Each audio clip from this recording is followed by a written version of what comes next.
With football season in full swing, I want to look back at the league Vince built, expectations destroyed, and Vince is hoping to build again. I'm Chris Wolvie, the wrestling blogger who always tells it like it is.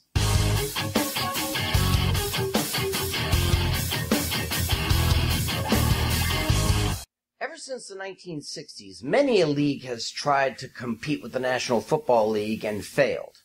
The American Football League tried and ended up merging with the NFL.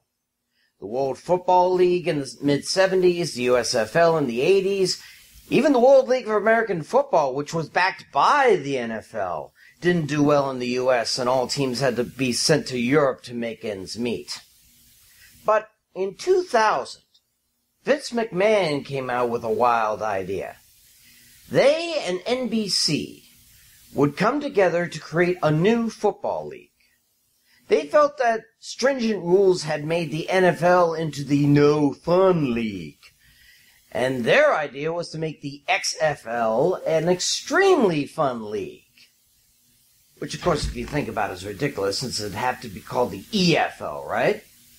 Anyway, the WWE and the NBC put $50 million apiece into this thing, and it seemed legit since they named NFL Hall of Famer Dick Butkus as its commissioner.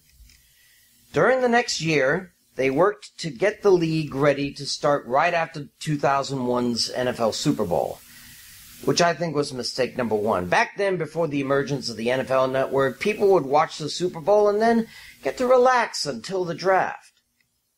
Putting on more football was a bit of a too much of a good thing kind of deal back then. I mean, these days, of course, you can never have enough football, but at the turn of the millennium, the fans could use some time off. Anyway, they put 8 teams together, and unlike other leagues that evaded NFL teams, they put 3 of the 8 in said cities: New York, Chicago, and San Francisco. The other teams were in Orlando, Memphis, Birmingham, Las Vegas, and most importantly, Los Angeles, who hadn't had a pro football team since the Rams and Raiders split town.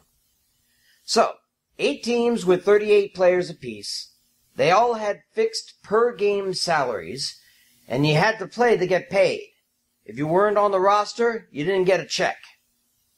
It was about $45,000 for each player, with a bit more for quarterbacks and a bit less for kickers. The teams get a bonus for victories, and even more for a playoff win. And if you won what was formerly called the big game at the end, your team splits $1 million, which is why they renamed it the $1 Million Game. At least they were honest. There are different rules to make the games faster and more exciting, even from the very beginning with the scramble for possession. No coin tosses in the XFL. Instead, one member of each team ran for a ball on the field about 10 yards away, and whoever got it, their team chose to kick or receive.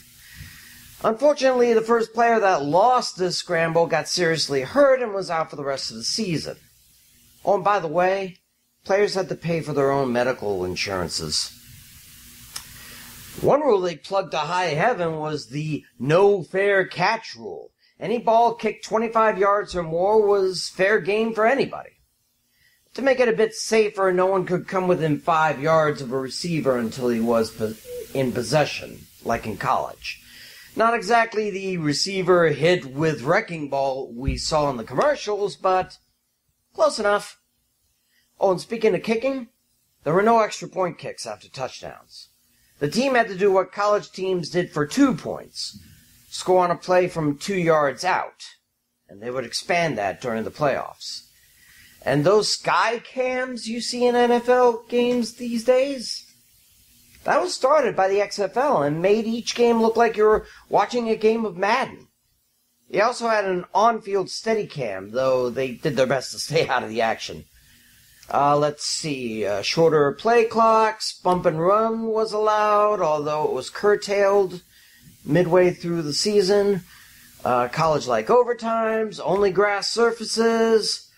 Oh, and the most controversial rule of all was that 6 of the 8 teams allowed their players to put whatever the hell they wanted on the back of their jerseys. This led to the infamous nickname for Rod Smart, He hate me. Now, the league started off with a bang, attracting over 14 million viewers to NBC for the first games on the Saturday after the Super Bowl. And Sunday games were on TNN and UPN. It seemed a lot of people really wanted more football. Or did they? To this day, I still theorize that the bulk of the XFL viewing audience were fans of the WWE, where the league was plugged the hell out of on their own shows.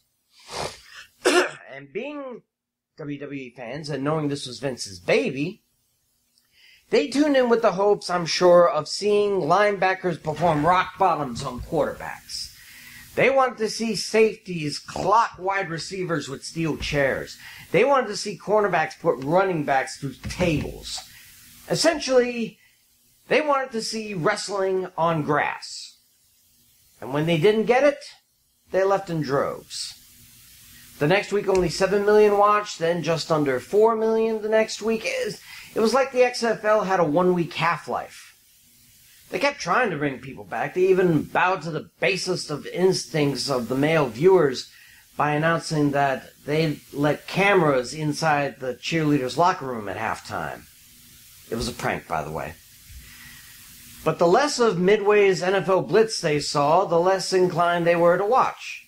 The ratings went up a bit for the playoffs and the $1 Million Game, because who doesn't watch the Super Bowl, right? But in the end, the XFL lost over $70 million of its $100 million investment.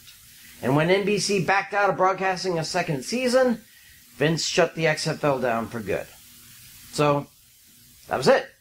Another NFL competitor bites the dust. Vince even made fun of the venture. In a commercial for the 2003 Survivor Series, WWE superstars of the time were filmed beating up a football team. Vince watched from a limo and muttered, "The WWE in football. Nah." So even he laughed it off, just like pretty much everyone did. So another bad idea alongside the World Bodybuilding Federation and the Brawl for All, never to be spoken of again, right? Well, as Lee Corso likes to say on ESPN, not so fast, my friend. Earlier this year, Vince announced a revival of the XFL. The only things we know so far is that Vince is putting a lot of his own money into the franchise. It will start sometime in 2020, and that the games will be broadcast either on traditional TV or the WWE Network. No teams have been announced, no rule changes spoke of, except that they wanted to tone things down a bit so that concussions aren't such an issue. No nothing since Vince announced it.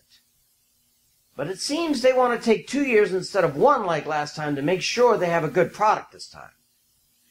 So the battle to once again belittle the NFL has begun. Will it work this time?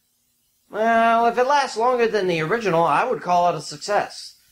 As long as people don't go into it expecting players to run from the sideline and attack opponents, or coaches distracting refs so their team can run a dirty play, as long as they expect semi-decent football and not wrestling, who knows?